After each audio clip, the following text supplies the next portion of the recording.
The NBA is back. Tons of college basketball. A big hockey game tonight in Boston.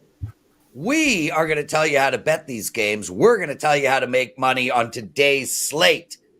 And we've got a great show lined up for you. Teddy covers on today.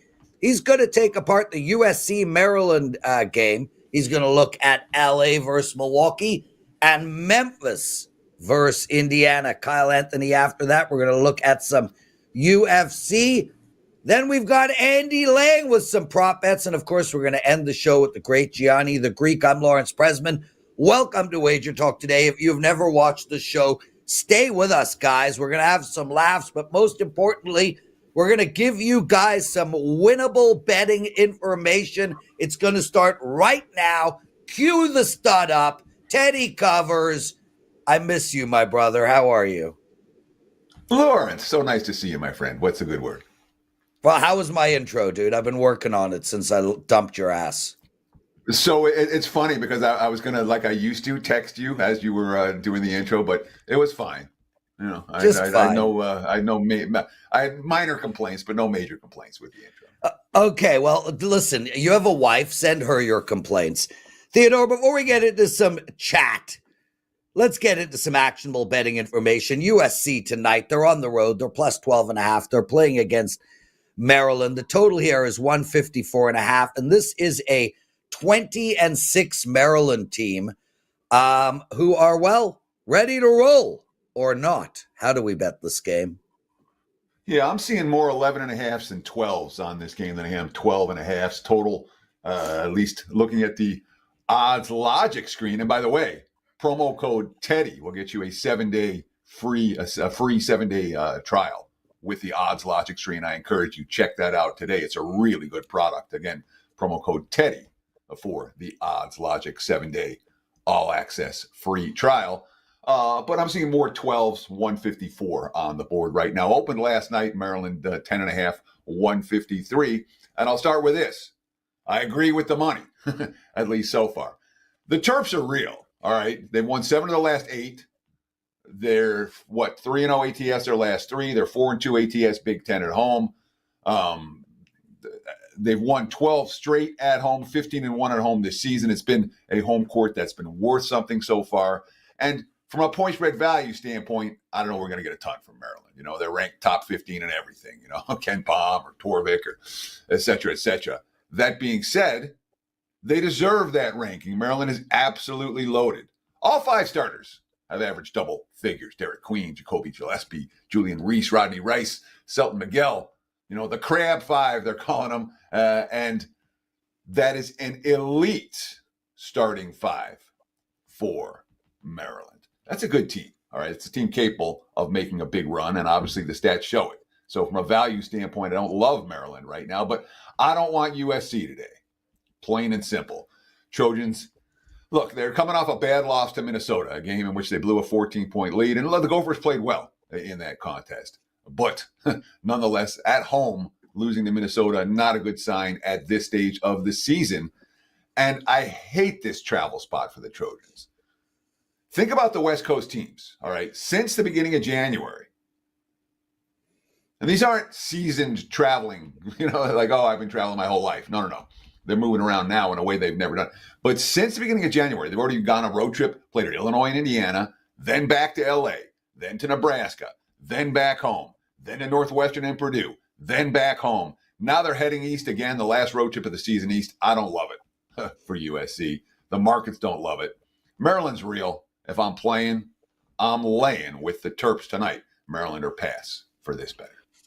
Teddy covers USC. Panda agrees. He doesn't like the times change as well. I do have a question for you. Look, I'm hearing in your voice that this is a tentative bet. This is more of a lean than anything else.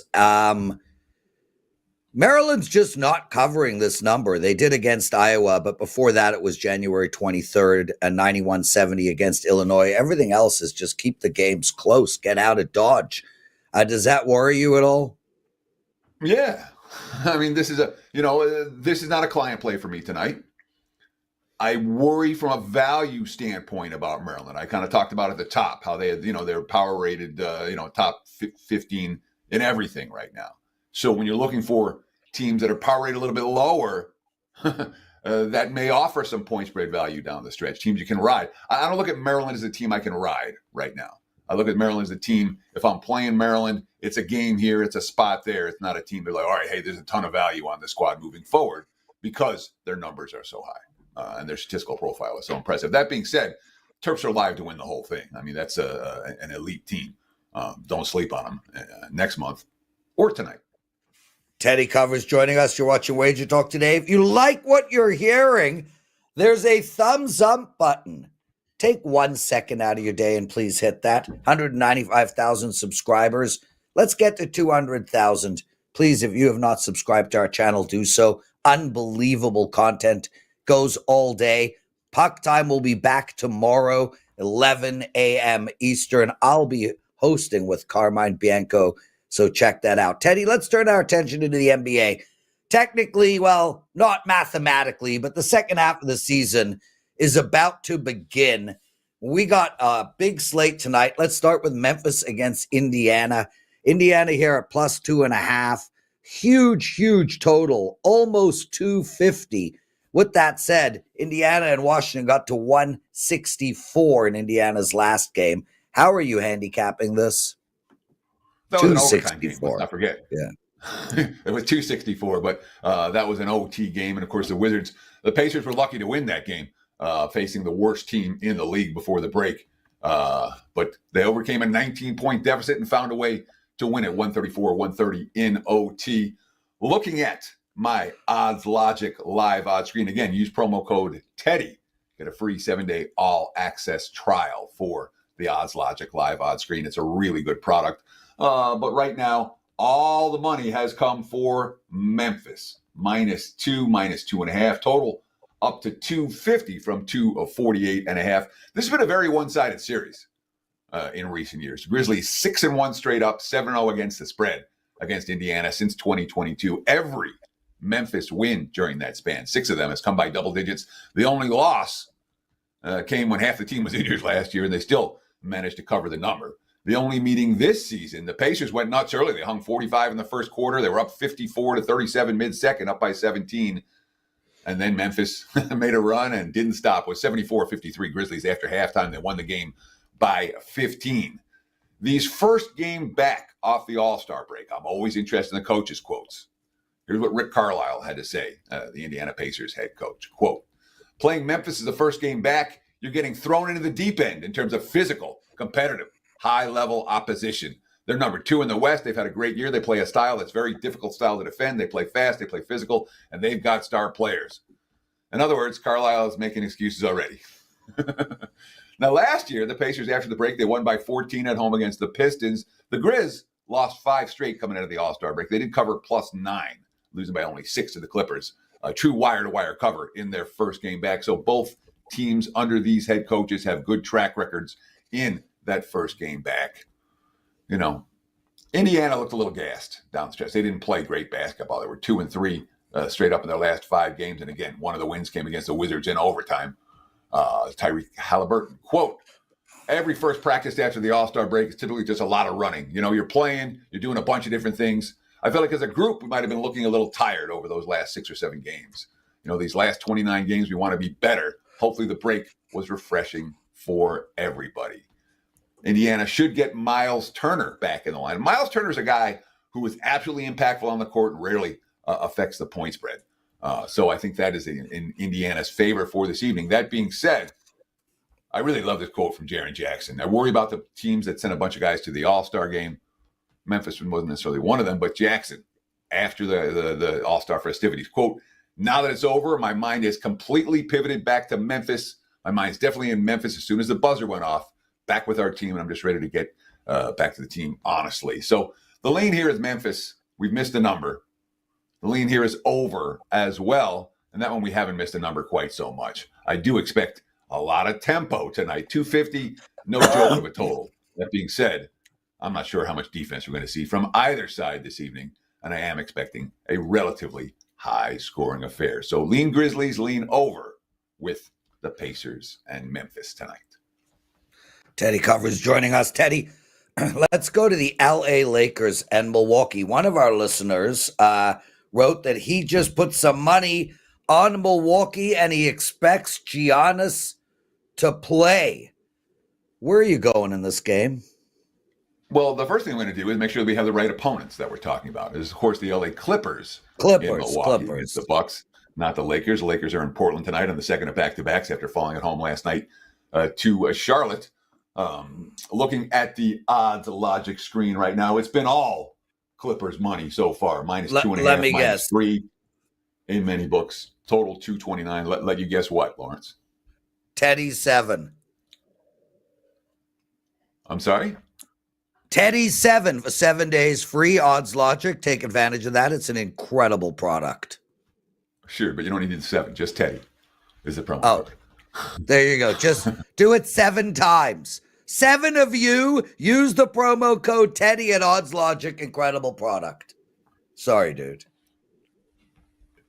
Let's talk about the Bucks and the Clippers for tonight. Like I said, all the money's been coming in for LA, and it's everything to do with the Bucks injury report. We don't know if Giannis is going to play tonight. We don't know if Damian Lillard is going to play tonight. Both players listed as questionable. The early money had shown for LA. The markets are not convinced we're going to see Lillard and or Antetokounmpo this evening. And if the Bucks don't have that duo, I don't really want Milwaukee. There are some teams. Memphis is a great example, a team we just talked about. Indiana's a great example, a team we just talked about. When they're missing a key player or two, boy, the depth is there and everyone else steps up. And we trust those squads when they're missing players and catching extra points. Milwaukee's not like that. When Giannis isn't in the game, when Lillard isn't in the game, the supporting cast simply isn't good enough. Even with Kyle Kuzma joining the team. And of course, Doc Rivers isn't too worried. Well, we started out, 2-8. We're 29-24. We'd love to be better. We dropped some games this year we clearly could have won, but those are all behind us. Hopefully we'll have great health in the second half of the year, and I love where we're at. That's not an urgency quote. There's urgency for the Clips, in a sense. Nicholas Batum, we got a lot of road games coming up. They're on a long road trip here to come out of the break. It can be good as a team just to stick together, get together in the gym, practice, get to know the guys. We got some great big games coming up. It'll be good for the rest of the season. Clippers beat the Bucks soundly last month. James Harden scored 40 points. They beat him by 10 in that contest. And in general, I'm going to bet against NBA line moves 5 points, regardless of player absences. Milwaukee, I don't know if I'm doing that tonight. If Giannis plays, you'll get a great number right now with the Bucks. That being said, I'm not convinced he's going to be in action tonight, and that's one we're going to wait until a little bit closer to tip-off before we get involved with it. We get involved at all, Lawrence. We need to know if the Bucks' top 2 guys are in or out. Of course. There we go. Teddy likes Maryland over USC. A lean on the Clip. Well, not really anything there. Just a wait and see with the Clippers in Milwaukee. And you like Memphis and the over, but we did miss that number in Memphis. My brother, what do you have to promote for the clients other than Teddy over at Odds Logic? Well, we got a pair of plays up in the association for tonight. I got a whole list of stuff to talk about post All-Star break NBA. If you want to go there, Lawrence, because I do have some notes for post All-Star break strategies in the association. Yeah, let's do it. We had a nice run with 67% the last week before the break in the NBA, 61% here in February, and I am locked and loaded with a pair of NBA winners for tonight. We may add more later, but right now there's 2 that absolutely stood out, one of which is a 4-star, one of which is a 3-star. You can get them both right now. The value price package, WT.buzz/TC. Well, speaking of TC, tell us these thoughts going into the second half of the NBA season. Regale us with some strategy. All you're going to do is eat up Kyle and Andy's time. I'm okay with that. Sorry, Kyle. Sorry, Andy. You'll get there.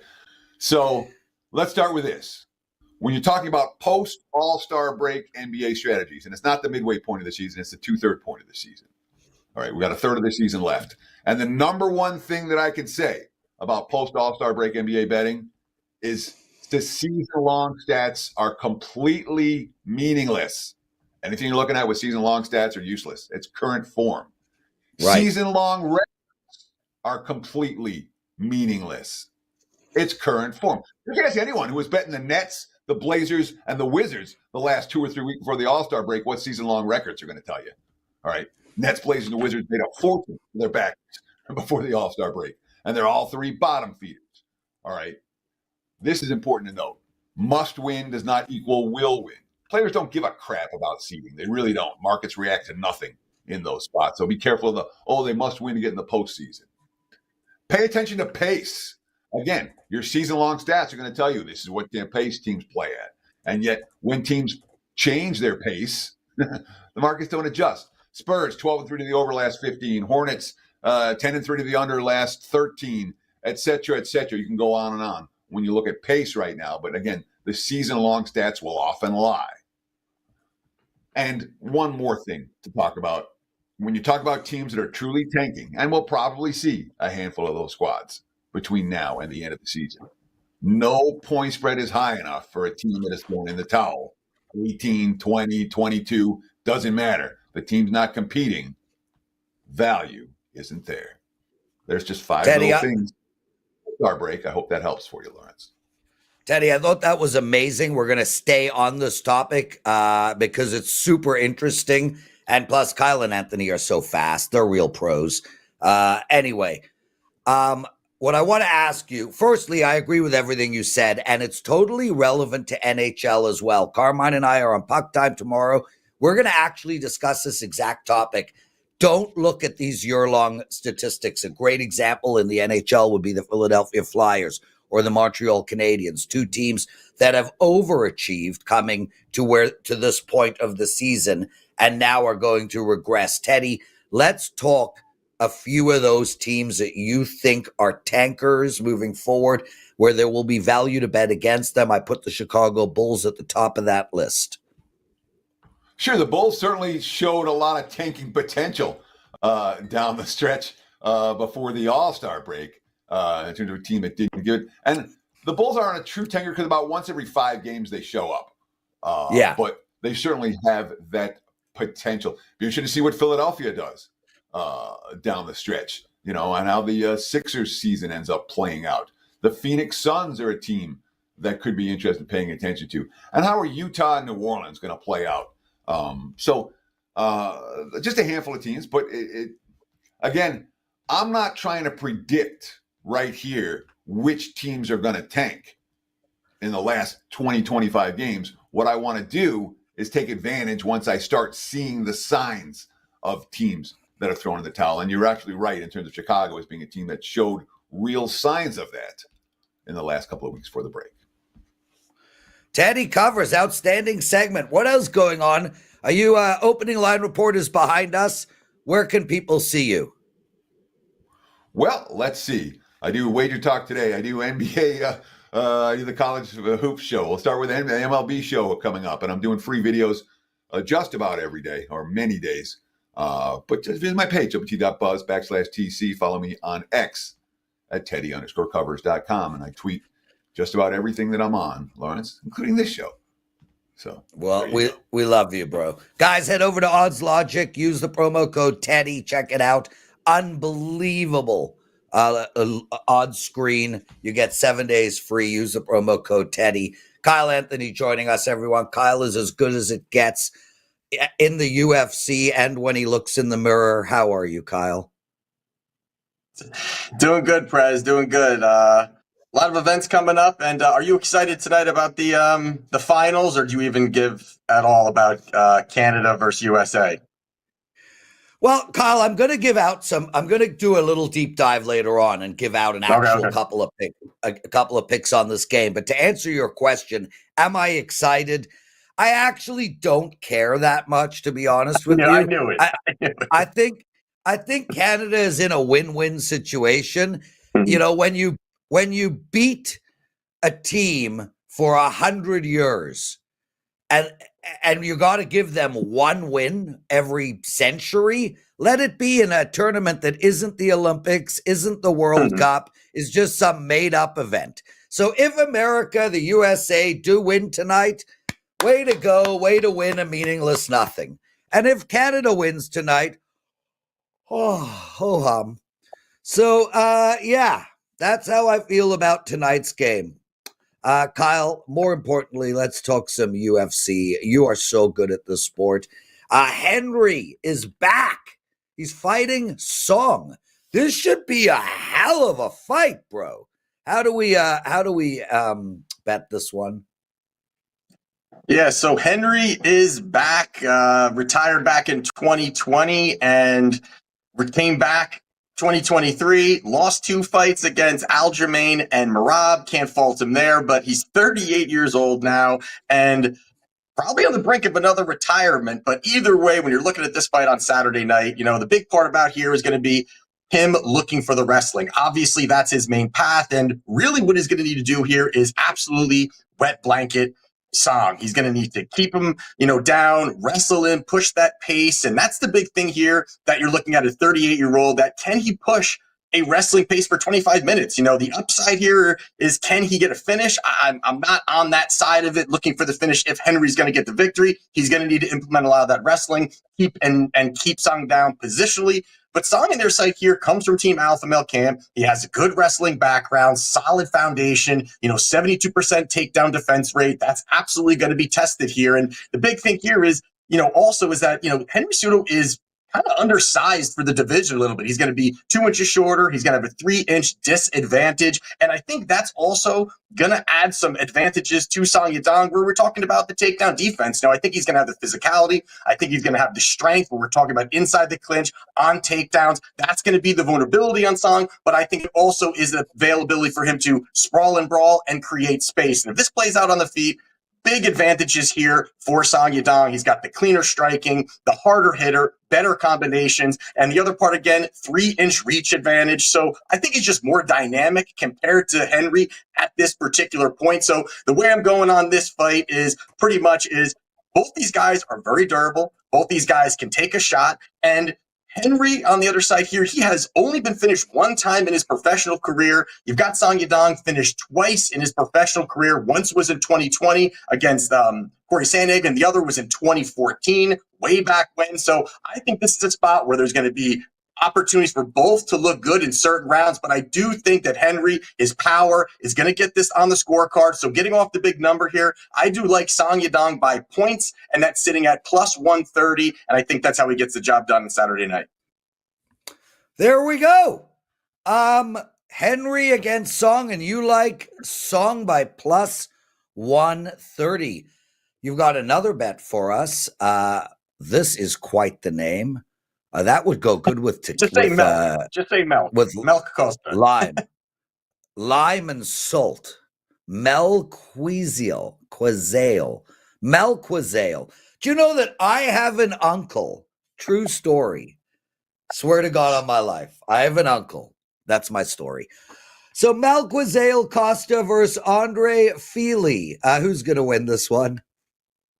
All right, so in this one here, we got Costa here, and he is minus 120. The comeback here on Fili, he is plus 100. Now, this line opened up around minus 180 for Fili, depending where you're shopping it, and it has been all Costa money coming in, and I kind of believe it's a little bit to do with the fact that Fili is now 34 years old, ton of MMA mileage, a lot of wars he's been in, and, it's just kind of also looking that even his last fight against Cub Swanson, not the greatest look, although he got the victory, it wasn't his best performance. Now, Costa on their side here, solid Muay Thai, well-rounded, but he's 2-2 within the UFC, and even the guys that he beat, little suspect here, where Austin Lingo he beat, not very good. He's cut from the organization, and his most recent fight against Nurzulton, I forget who it was, actually, to be honest with you. But it was a 2-0 going into the third round.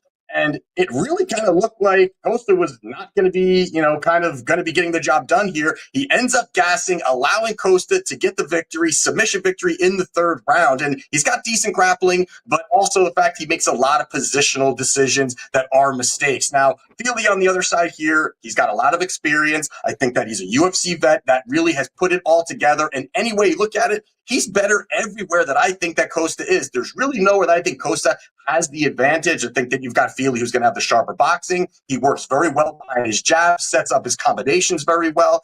Good volume, and also he can mix in the takedowns. And I think that's really where this can go here, where he can work in some takedowns, mix it up a little bit, very well-timed takedowns behind his combinations. He will also have a 3-inch reach advantage. So again, a lot of availability there for him to get the job done. Plus, you're looking at that this is a sizable step up in competition also for Costa. And you're looking at a pick-em price tag, while, Fili has faced high-level guys throughout his career, guys like Dan Ige, Nathaniel Wood, Joe Anderson Brito. I mean, these are high-level guys, and that's just the caliber of opponent I think that Fili can beat, that Fili has advantages and has the experience over Costa. And then also, lastly, I just really do think that Andre can move forward. He can push the pace. He's going to have the better boxing. He's going to work in tight, mix it up a little bit. I like the way he stance switches and changes his angles. So in this spot here, I think that Costa doesn't have the goods here. I think that Fili, even at this point, and even with the wear and tear, is going to get the job done. So I don't agree with the line movement. I think if you're getting Fili at a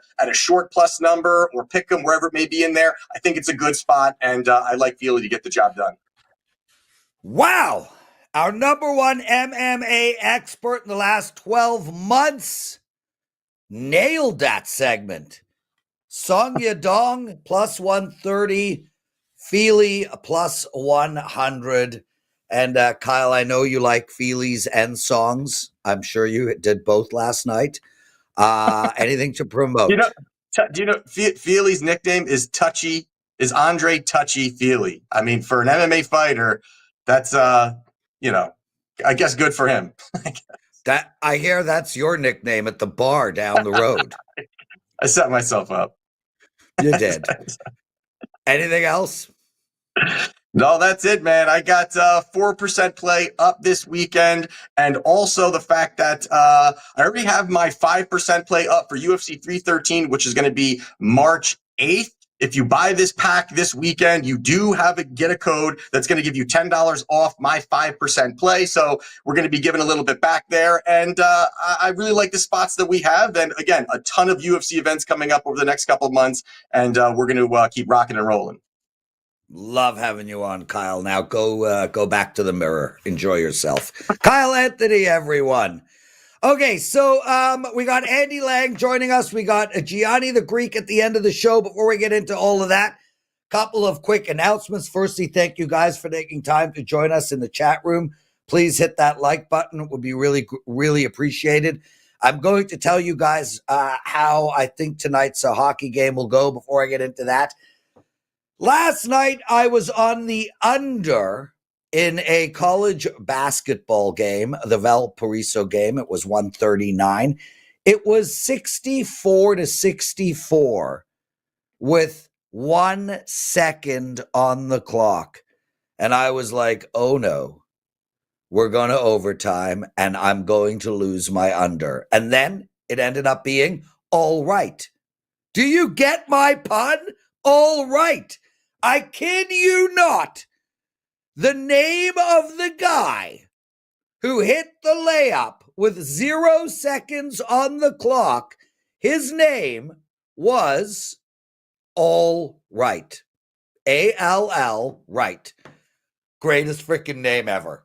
So now that pun is out of the way, I want to tell you guys, there is so much smack talk over America, Canada, America, Canada. Canada's going to be the 51st state. Canadians disrespected the American anthem. So let's get that out of the way. Firstly, most of the people in Canada love America. We think you guys are the greatest. We're very appreciative that you pay an exorbitant amount of money defending our borders. We're appreciative that we get to watch your great sports, look at your great female actresses, enjoy Hollywood, enjoy all the great things that America has given us. We love you guys. A few people booed your anthem. I can understand that. You have a president who wants to declare war on our country.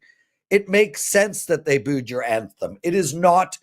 We're not mad. We love you guys. I love you Americans. I took American history at school. I can tell you who the 8th president of America was. Andy, don't Google it, but I'll ask you that question. Who is the 8th president of America, Andy? Let's see. I don't know. I don't know the 8th. That would be outside of Adams, I believe. Martin Van Buren. So I love America. I am an American fan. So I just want to get that out there, okay? Now, with that said, no, I like Chicago. No, I don't like Chicago's pizza. That's, that's more of an Italian thing. I love Chicago. I had a girl in Chicago once. Anyway, how do you bet this game tonight, Andy? That's what I want to talk about. So, look, I'm going to make this real easy. If Canada won last Saturday, I would take America. But given that America won last Saturday, I'm going to take Canada. This is not a homer decision here. This is strictly one of those situations where I don't think either team can beat the other 2 games in a row in a 5-6 day period. It is that straightforward a handicap. These 2 teams are basically even. Look, the best player on the ice is Canadian, no doubt. The best defenseman on the ice is Canadian, no doubt. The best goaltender is American, and America has 2 animals in the name of Kachuk, which just randomly were born in America, given that his father played in Winnipeg for the majority of his career. But that's a different story. I like Canada tonight, and I like under the total. It is too high. I think we're going to see a low-scoring game. We saw a 3-1 game on Saturday. I think we're going to see a 3-2 game. I would bet 3-2. I like Sidney Crosby as the MVP for plus 450. Why? For some reason, Sidney Crosby always steps up in these big-time games. So I like the under, I like Canada, and I like Crosby at plus 450. Andy, do you have anything to add in regards to the game tonight? I think everything's been said about it. The only thing that I was leaning was possibly Canada under 2.5 on their team total, because I think this could be like a 2-1 type of game, or like you said, a 3-2 game. I saw a prop. Will there be a 5-minute penalty in the first 6 minutes of the game? I would take the no on that one. I don't think this is the game where they drop gloves right off the. They got that out of their system. Tonight is about hockey. Tonight is about the game. I don't think these guys want to take any chances with stacking up a bunch of penalties to start the game. If you can find that prop, I really like the no 5-minute major penalties to start off with. And the fact is, we had some injuries in the last couple games, so I don't think these guys want to mix it up in this one. I think it's a really good defensive game. And I like the under. This will not be a client play or anything, but just watching Canada only score 1 goal against the U.S. goaltending was pretty good. That's kind of how I would lean. But again, not a client play. Nothing too crazy about it. Well, there you go. So that's our take on the big game tonight, guys. Just enjoy the game tonight. Very rarely do we see in any sport best on best like this game that is happening tonight. So. Let's put all the politics aside. Canada and America love each other. We are all the same. The only difference is we're just slightly nicer, but it's just slight. It's not like a lot nicer. Andy, you guys are a lot nicer. You guys are a lot nicer. We are. You guys apologize right before you bump into somebody. I've watched that happen. When you go around the corner and you almost bump into somebody, you're already apologizing. I watched a buddy of mine do that, and I was like, you see why we say this? You see why we say you guys are too nice? You literally did what we say you do, which is apologize right before you bump into somebody. You guys are scared to tell people to excuse me off of the sidewalk. If someone's walking slow, instead of passing him and saying, excuse me, you'll just walk slower behind him. I love Canadians. They are the absolutely best. Absolute best. JP writes, then stop booing our anthem. Why? It's created so much drama. JP, think about the drama that 7 people in all of Canada have caused. It's delicious. It's amazing. Boo This our is- anthem, JP. JP, tweet out you in your room booing the Canadian anthem, which, by the way, Andy, is a shitty anthem. Our anthem. No, ours. Your anthem is good. Oh. It's got nice melody, a good crescendo. Our anthem stinks. This the booing of the anthem kind of reminds me of when people were like, "Oh, they booed Taylor Swift at the Super Bowl." It's like, well, yeah, half the audience is from Philadelphia. Of course, they're going to boo the person rooting for the Chiefs. It wasn't a big statement. It was just the opposing fan base booing a fan of the other team. So, but I like the drama. It added spice to games that would not have normally had any spice to them whatsoever. So it's been a pretty good experience. Dude, my favorite viewer, Michael Litteris, is back. He's got the best name ever. Michael Litteris. That's so good. Andy, you got a prop bet for us on the NBA and one on golf. We've yapped enough. I hand you the mic. Okay, real quick. So yesterday on the show, I talked about Rui Hashimura to go over 1.5 made threes. He went under Prez, but he had 8 of them. He went 1 for 8. They play tonight. I would go right back to that. That's how you make money off these props. If it loses once, but you see those attempts are high, you go right back to it. So as soon as they release Hachimura over 1.5 made threes, I would go right back to it despite the loss. We're looking at the attempts, not the makes from last night. Tonight, guy I like to go under his threes is Nikola Vucevic. You talked about the Bulls tanking there, Prez. His 3-point shooting has absolutely fallen off a cliff. This was a prop we liked on the over to start the year. Now, last 10 games, he's shooting 21.2% from threes. That's awful. He's only attempting 4 3-point shots the last 8 games. He's gone under this in 4 straight games. And in 2 games against the Knicks, he's a combined 1 for 6 from 3. So Vucevic and the tanking Bulls, they're going to be a really, really good team to fade the rest of the year. Yeah, and is that a prop we should be looking to bet on a regular basis? It's looked basically really every good. night? Yeah, it's looked really good before the All-Star break. So, yeah, we talked about, Hachimura. You're not looking to get a quick score off of one game in these props. You're looking to go 5-2, 6-2 with these. So, if Vucevic, if you see his attempts are way down, yeah, keep playing the under. He's not shooting the ball well. His motivation's at an all-time low, and I'm not sure he's going to get a ton of minutes, especially if they're playing well and they might be winning. Some of these guys that are scoring, they're gonna yank them. So, yeah, Vucevic under. I would continue monitoring this one, and you probably can get a nice run on the unders. Andy Lang. Andy, golf is underway. Starts today. You've got a bet for us that goes off at 1:54 Eastern time. What is it? Yeah, we're going to take Akshay Bhatia under 68.5 round 1 score.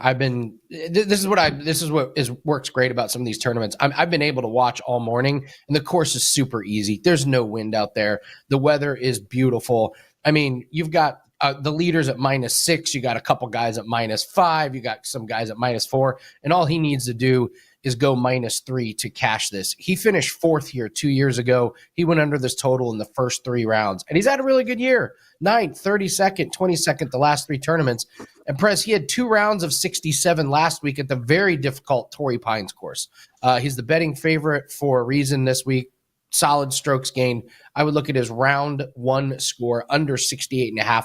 And yeah, that tees off in about an hour and 20 minutes. There we go. Andy freaking Lang, what do you got to promote? We keep talking about the 7-day pass. You get 3 days added onto it for absolutely free. You're getting a free 3-day pass added onto it. Lock it in now because in 2 hours, darts plays start. We've got 3 official darts plays. We've got official lacrosse plays. We've got an NBA best bet that is up. We're 10-1 on NBA. This is a great time of year to see how much money you can make in other sports. We're up 39 units over the last